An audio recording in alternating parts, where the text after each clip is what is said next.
तीसरी हदीस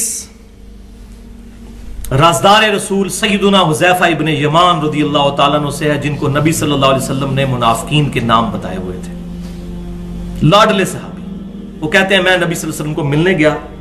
जामिया तिर्मिज़ी में इंटरनेशनल नंबरिंग के मुताबिक 3781 और अल मुस्तदरक लिल हाकिम में भी मौजूद है, और इमाम ज़हबी ने भी मुवाफ़क़त की है इस हदीस की। पेट हदीस। वो कहते हैं मैं नबी सल्लल्लाहु अलैहि वसल्लम को मिलने गया तो आप सल्लल्लाहु अलैहि वसल्लम मगरिब की नमाज पढ़ रहे थे। फिर मगरिब से इशा तक आप सल्लल्लाहु अलैहि वसल्लम नवाफिल में ही मशगूल रहे, मैं अपनी बात नहीं कर सका। हत्ता कि इशा की नमाज से फारिग होकर आप सल्लल्लाहु अलैहि वसल्लम घर की तरफ जा रहे थे तो मैं भी दबे कदमों में पीछे चल पड़ा। तो आप सल्लल्लाहु अलैहि वसल्लम ने आवाज लगाकर पूछा कि मेरे पीछे कौन आ रहा है, क्या हुज़ैफा है? उनका या रसूलल्लाह मैं हूं। तो फरमाया अल्लाह ताला तुझे और तेरी मां को बख्शे, और वो आए भी इसीलिए थे, दुआ करवाने के लिए। तो अल्लाह ताला अपने नबी को गैबी खबरें अता फरमा देता था, अल्लाह तुझे और तेरी मां को बख्शे। और फिर कहा हुज़ैफा, ये तो खास लाडले सहाबी थे, कहा हुज़ैफा आज मेरे पास एक फरिश्ता ऐसा आया है जो आज से पहले कभी इस जमीन पर नाजिल नहीं हुआ, और स्पेशली अल्लाह से इजाजत लेकर मुझे सलाम करने के लिए आया है इस दुनिया में। अब देख लें, इस कायनात में नबी वसल्लम की मुबारक जात पूरी कायनात के फरिश्तों का भी महवर है, अल्हम्दुलिल्लाह। तो उन्होंने कहा मैं नबी वसल्लम को सलाम कर रहा हूं, जमीन पर यह फरिश्ता पहले कभी नहीं उतरा, उसने मुझे सलाम किया और मुझे एक खबर दी है बड़ी अहम, कि हसन और हुसैन जन्नती नौजवानों के सरदार हैं और मेरी बेटी फातिमा जन्नती औरतों की सरदार है, अल्हम्दुलिल्लाह। और ये जो हिस्सा है कि फातिमा जन्नती औरतों की सरदार है, ये सही बुखारी में भी है और सही मुस्लिम में भी है। वो मशहूर हदीस जो नबी सल्लल्लाहु अलैहि वसल्लम ने अपनी वफात से कुछ अरसा पहले सैयदा फातिमा के कानों में एक बात कही तो वो रो पड़ी, और फिर एक बात कही तो हंस पड़ी। तो बाद में उन्होंने बताया कि नबी सल्लल्लाहु अलैहि वसल्लम ने मुझे कहा था कि मेरी वफात का वक्त करीब आ रहा है, तो मैं रो पड़ी। और फिर आप सल्लल्लाहु अलैहि वसल्लम ने मुझे बिशारत दी कि तुम जन्नती औरतों की सरदार हो, और मेरे बाद सबसे पहले अहले बैत में से तुम मुझे मिलोगी। और 6 महीने के बाद सैयदा फातिमा का इंतकाल हो गया, 20 साल की उम्र में, हार्डली 20 साल उम्र थी सैयदा फातिमा की जब उनकी वफात हुई, रज़ियल्लाहु ताला अन्हुम अजमईन। तो भाइयों, ये जो टाइटल मिला जन्नती नौजवानों का सरदार और फातिमा रज़ियल्लाहु ताला अन्हा को जन्नती औरतों की सरदार, ये कोई खानदानी बेस पे नहीं है। कुरान पाक में है सूरतुल हुजरात में, इन्ना अक्रमकुम इंदल्लाहि अतकाकुम, अल्लाह के हुजूर तुम में से सबसे बेहतर जो है, सबसे बुलंदतर इज्जत वाला वो है जो तकवे की बुनियाद पर इज्जत वाला है। ये कैसे हो सकता है कि नबी सल्लल्लाहु अलैहि वसल्लम को अल्लाह ताला उनकी रिश्तेदारी की निस्बत की वजह से सैयदा फातिमा हसन हुसैन को ये टाइटल दे दे? उन्होंने बहुत बड़े बड़े काम करने थे, वाकई उन्होंने बहुत कुर्बानियां पेश की, वो आज मान नहीं, वरना मैं डिटेल के साथ बयान करता हूं। चौथी हदीस अल मुस्तदरक लिल हाकिम में सही सनद के साथ 4774 नंबर है, और इमाम ज़हबी ने भी मुवाफ़क़त की है इमाम हाकिम की। इसी की मजीद एक्सटेंशन है। जब हाकिम में यह रवायत आई है तो उसमें अल्फाज ये हैं कि हसन और हुसैन जन्नती नौजवानों के सरदार हैं, व अबूहुमा खैरुहुमा, और उनके वालिद उनसे भी अफजल हैं। कौन? सैयदना अली इब्ने अबी तालिब रज़ियल्लाहु ताला अन्हु। फरमाया हसन और हुसैन जन्नती नौजवानों के सरदार हैं और उनके वालिद उनसे भी अफजल हैं। और उनके वालिद से अफजल कौन है? वो भी अल्हम्दुलिल्लाह जामिया तिर्मिज़ी में इंटरनेशनल नंबरिंग के मुताबिक 3664 नंबर हदीस है। नबी सल्लल्लाहु अलैहि वसल्लम ने फरमाया कि सैयदना अबू बकर और उमर जन्नती बूढ़ों के सरदार हैं, तमाम जन्नती बूढ़ों के, सवाए अंबिया और रसूल को छोड़कर। अंबिया और रसूलों के बाद चाहे पिछली उम्मतों के हो बूढ़े या इस उम्मत के, सबके वो सरदार हैं। बूढ़े से मुराद ये कि जो दुनिया में बुढ़ापे से चले गए। तो सैयदना हसन हुसैन जन्नती नौजवानों के सरदार हैं, उन लोगों के जो दुनिया में जवानी की हालत में फौत हुए, वरना जन्नत में तो सारे जवान होंगे 30 साल की उम्र के। दुनिया से जो गए तो आप कभी भी मोहमल बात नहीं करेंगे। तो इसकी तत्बीक ऑप्टिमल सोल्यूशन ये बनता है कि जो दुनिया से जवानी की हालत में गए उनके सरदार सैयदना हसन और हुसैन, और बूढ़ों के सरदार सैयदना अबू बकर और उमर। तो तमाम जवानों से फिर अफजल हसन हुसैन, और उनसे अफजल सैयदना अबू बकर सैयदना अली, और फिर उनसे अफजल सैयदना अबू बकर और उमर रज़ियल्लाहु ताला। और सैयदना मौला अली रज़ियल्लाहु ताला अन्हु, मौला का मतलब मुश्किल कुशा नहीं, दिली महबूब। मौला अली ने खुद ही फरमा दिया, सही बुखारी इंटरनेशनल नंबरिंग के मुताबिक 3671 नंबर हदीस है। मौला अली रदी अल्लाह ताला अन्हु के बेटे मोहम्मद इब्ने हनफिया ने पूछा, ये हनफिया नामी एक औरत थी जिनसे सैयदना अली ने बाद में शादी की, और अहले सुन्नत और अहले तशय्यो के यहाँ मोहम्मद इब्ने हनफिया की जो है वो अहादीस मिलती हैं। बल्कि जो मुख्तार सक़फ़ी पर फिल्म बनाई है ईरान वालों ने 30 किस्तों पर, उसमें भी मोहम्मद इब्ने हनफिया को उन्होंने शो किया है। तो मोहम्मद बिन हनफिया रहमतुल्लाह अलैह कहते हैं, सही बुखारी 3671, मैंने अपने वालिद सैयदना अली इब्ने अबी तालिब से पूछा, अब्बा जान बताइए इस उम्मत में रसूलुल्लाह के बाद सबसे अफजल कौन है?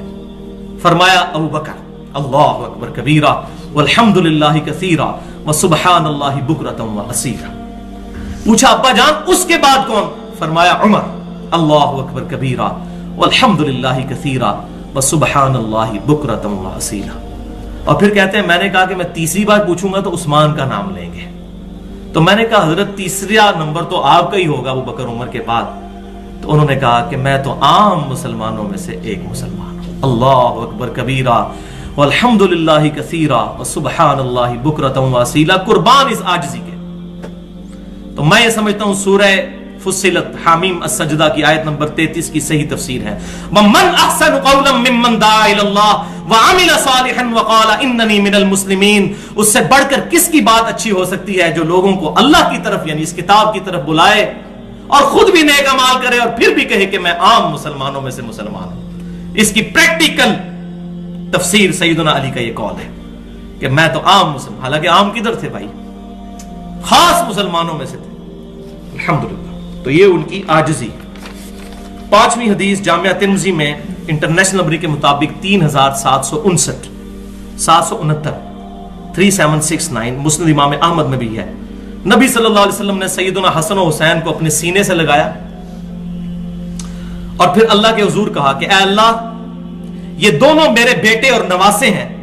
ऐ अल्लाह, मैं इन दोनों से मोहब्बत करता हूं, तू भी इनसे मोहब्बत कर, और जो इन दोनों से मोहब्बत करे उनसे भी तू मोहब्बत कर। अल्लाह। अल्लाहु अकबर कबीरा। तो भाइयों, यहां पर मैं भी ये कहता हूं और हम भी इस अहद की तजदीद करें कि अल्हम्दुलिल्लाह हम तमाम सहाबा इकराम अलैहिम रिदवान, अहले बैत, खुसूसन सैयदना हसन हुसैन और उनके वालिद के साथ मोहब्बत करते हैं। अल्लाह ताला क़यामत वाले दिन हमें उनके साथ महशूर फरमाए, आमीन। तो इसी के कॉन्टेक्स्ट में उस सैयदना अबू बकर सिद्दीक के कौल को भी याद कर लें जो मैंने पहले बयान किया सही बुखारी में सैयदना हसन और हुसैन वाले चैप्टर में, फजाइल वाले 3751, कि अबू बकर रज़ियल्लाहु ताला अन्हु कहते हैं, मौला अबू बकर हमारे दिली महबूब कहते हैं कि मोहम्मद सल्लल्लाहु अलैहि वसल्लम की मोहब्बत को मोहम्मद सल्लल्लाहु अलैहि वसल्लम के अहले बैत की मोहब्बत में तलाश करो। देख लें अल्हम्दुलिल्लाह। छठी हदीस जामिया तिर्मिज़ी में, सुन नबी दाऊद में और सुन निसाई में मौजूद है। तिर्मिज़ी में इंटरनेशनल नंबर है 3774, कि नबी सल्लल्लाहु अलैहि वसल्लम एक दफा खुतबा दे रहे थे। सामने से सैयदना हसन और हुसैन लड़खड़ाते हुए सुर्ख धारियों वाले कुर्ते पहने हुए हैं और गिरते पड़ते नबी सल्लल्लाहु अलैहि वसल्लम की तरफ आ रहे हैं। तो आप सल्लल्लाहु अलैहि वसल्लम ने अपना खुतबा रोक दिया, मिंबर से उतरे, सैयदना हसन और हुसैन को उठा लिया और फिर मिंबर पर आकर कहा कि सच कहा है मेरे रब ने, इन्नमा अमवालुकुम व औलादुकुम फितना, बेशक माल और औलाद तुम्हारे लिए बहुत बड़ी आजमाइश है। तो हुजूर ने कहा कि मैं अपनी तकरीर जारी नहीं रख सका जब इन दोनों को मैंने लड़खड़ाते हुए देखा, मुझसे बर्दाश्त नहीं हुआ तो मैंने इनको उठा लिया। अब याद रखें कि जिन जालिमों ने सैयदना हसन को जहर दिया या सैयदना हुसैन को शहीद किया, उनके साथ क़यामत वाले दिन होने वाला क्या है। तो नबी सल्लल्लाहु अलैहि वसल्लम की वफात के वक्त सैयदना हसन की उम्र 7 साल थी और सैयदना हुसैन की उम्र तकरीबन 6 साल थी। तो छोटे छोटे। अब मेरी खुद अपनी बेटी 7 साल की है, मुझे पता है कि एक औलाद के साथ, और ये तो बेटी है, और जो पोते और नवासों के साथ इंसान की मोहब्बत है कोई सोच ही नहीं सकता। और फिर नबी सल्लल्लाहु अलैहि वसल्लम की। अल्लाह अकबर। 7वीं हदीस सुनन निसाई में इंटरनेशनल नंबरिंग के मुताबिक 1142 कि नबी सल्लल्लाहु अलैहि वसल्लम नमाज पढ़ा रहे थे। इसी दौरान सैयदना हसन और हुसैन नबी सल्लल्लाहु अलैहि वसल्लम के ऊपर चढ़ गए। जब आप सजदे में गए तो वो आप सल्लल्लाहु अलैहि वसल्लम के ऊपर चढ़ गए। फिर आप सल्लल्लाहु अलैहि वसल्लम ने सजदा बड़ा लंबा कर दिया। صحابہ کرام علیہم رضوان کہتے ہیں کہ ہم سمجھے کہ شاید نبی صلی اللہ علیہ وسلم پر کوئی وحی نازل ہوئی ہے جس کی وجہ سے آپ صلی اللہ علیہ وسلم سجدے میں طویل سجدہ کر رہے ہیں. نماز پڑھ کر فارغ ہوئے تو آپ صلی اللہ علیہ وسلم نے فرمایا کہ میں نے سجدہ طویل اس لیے کیا کہ حسن و حسین میرے اوپر چڑھ گئے تھے، تو میں نے یہ گوارا نہیں کیا کہ میں ان کے اس معاملے میں خلل کروں، تو جتنی دیر وہ بیٹھنا چاہتے ہیں میری کمر پر بیٹھ جائیں. الحمدللہ. یہ آپ ٹائٹل دیکھ لیں، بنو امیہ کے لونڈوں کی کیا حیثیت ہے حسن و حسین کے مقابلے میں. ان کے فضائل یہ سعودی عرب سے تنخواہیں لے لے کر سنا رہے ہیں تاکہ سعودی عرب کی ملوکیت کو سیو کریں، بدماش حکمرانوں کو ان کو سیو کریں. جو باپ مر گیا تو 10-12 بیٹوں کو پیچھے سے وراثت دے گیا. دین وراثت ہے. سب سے زیادہ حقدار اگر کوئی تھا خلافت کا سیدنا علی بھی ان میں سے ایک تھے، لیکن حضور صلی اللہ علیہ وسلم نے اس لیے نہیں ان کو بنایا کہ یہ وہ بچوں کی جگہ تھے. حضور نے بچپن سے ان کو پالا تھا، لیکن بعد میں کسی نے خیال نہیں کیا اس چیز کا. وَلِعَوْذُ بِاللَّهِ تعالی. اسی کانٹیکسٹ میں مسند امام احمد میں بہت ڈیٹیل کے ساتھ ایک اور حدیث بھی ہے، 10,669، بہت زبردست حدیث. حضرت ابو ہریرہ کہتے ہیں کہ نبی صلی اللہ علیہ وسلم ہمیں عشاء کی نماز پڑھا رہے تھے کہ حسن و حسین نبی صلی اللہ علیہ وسلم پر سوار ہو گئے سجدے کی حالت میں. تو آپ صلی اللہ علیہ وسلم جب سجدے سے سر اٹھاتے تو ان کو بڑے آرام کے ساتھ، الفاظ میں بڑے آہستگی کے ساتھ سائڈ پہ کرتے، پھر آپ جلسہ کرتے، پھر دوسرے سجدے میں جاتے، پھر وہ چڑھ جاتے، پھر آپ صلی اللہ علیہ وسلم ان کو بڑے پیار اور محبت کے ساتھ اتارتے. تو سلام پھرا تو صحابہ نے کہا یا رسول اللہ صلی اللہ علیہ وسلم آپ اگر اجازت دیں تو ان بچوں کو میں گھر چھوڑ آتے ہم لوگ. تو آپ صلی اللہ علیہ وسلم میں نہیں، چھوڑ دو ان کو. تو اسی دوران حضرت ابو ہریرہ کہتے ہیں کہ ایک بجلی روشن ہوئی، سمجھ لیں کہ غیب کی طرف سے ایک روشنی آئی، اور وہ کہتے ہیں کہ وہ روشنی ظاہر ہوئی تو نبی صلی اللہ علیہ وسلم نے، یہ معجزہ نبی صلی اللہ علیہ وسلم کا ظاہر ہوا اللہ کی طرف سے. آپ صلی اللہ علیہ وسلم نے حسن و حسین کو کہا کہ بیٹا جلدی سے اپنی امی کے پاس چلے جاؤ. تو وہ لوگ وہاں سے نکلے اور اپنے گھر چلے گئے. حضرت ابو ہریرہ کہتے ہیں جب تک وہ گھر میں نہیں پہنچے وہ روشنی ظاہر رہی اور راستہ روشن رہا. جب وہ گھر پہنچے تو وہ روشنی بھی غائب ہو گئی. الحمدللہ. 8ویں حدیث مسند امام احمد میں بھی اور المستدرک للحاکم میں بھی صحیح سند کے ساتھ امام ذہبی نے بھی موافقت کی ہے کہ نبی صلی اللہ علیہ وسلم نے فرمایا جس نے حسن و حسین کے ساتھ محبت کی اس نے میرے ساتھ محبت کی، اور جس نے حسن و حسین کے ساتھ بغض رکھا اس نے میرے ساتھ بغض رکھا. یہ بات کہنے کی ضرورت ہی کوئی نہیں ہے. آپ اپنی اولاد کو دیکھ لیں، ان کے بارے میں ہماری کیا عقیدت ہوگی. اور وہاں صرف اولاد نہیں ہے، اللہ کی طرف سے ٹائٹل بھی ہے جنتی نوجوانوں کا سردار. تقوی میں بھی پہاڑ ہیں وہ لوگ. اور الحمدللہ اس حدیث کے راوی ہیں سیدنا ابو ہریرہ رضی اللہ تعالیٰ عنہ. اور یہ رافضی جو ہے سیدنا ابو ہریرہ رضی اللہ تعالیٰ عنہ پر گالی گلوچ کرتے ہیں. سب سے کرٹیکل حدیث یہی تھی کہ جس نے حسن و حسین سے بغض رکھا اس نے مجھ سے بغض رکھا. یہ کسی اور صحابی سے روایت نہیں سوائے ابو ہریرہ کے.